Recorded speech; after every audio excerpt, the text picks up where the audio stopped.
გარემოს დაცვითი ზედამხედველობის დეპარტამენტმა კახეთსა და მცხეთა-მთიანეთში სამართალდარღვევები გამოავლინა. თელავის მუნიციპალიტეტში მოქალაქეს საკარმიდამო ეზოში ლენტური ტიპის არარეგისტრირებული სახერხი საამქრო ჰქონდა მოწყობილი. ფაქტი სისხლის სამართლის დანაშაულის ნიშნებს შეიცავს და მასალები შემდგომი რეაგირების მიზნით შესაბამის უწყებაში გადაიგზავნა. თიანეთის მუნიციპალიტეტში კი სახელმწიფო ტყის ტერიტორიაზე გამოვლინდა უნებართო რკინის კონსტრუქციის სანახშირე. სანახშირეს მიმდებარედ ასევე განთავსებული იყო 5 კუბური მეტრი მოცულობის საშეშე მასალა. შედგა შესაბამისი დოკუმენტაცია.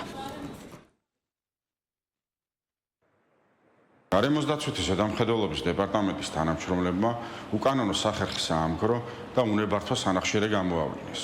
გარემოს დაცვითი სამართალდარღვევის, პრევენციის აღკვეთის და გამოვლენის მიზნით დეპარტამენტის თანამშრომლები უწყოდად პატრონებენ და აქტიურად იყენებენ თანამედროვე ტექნოლოგიებს. გამკაცრებული სახელმწიფო კონტროლის მიზანი სამართალდარღვევების მინიმუმამდე დაყვანა.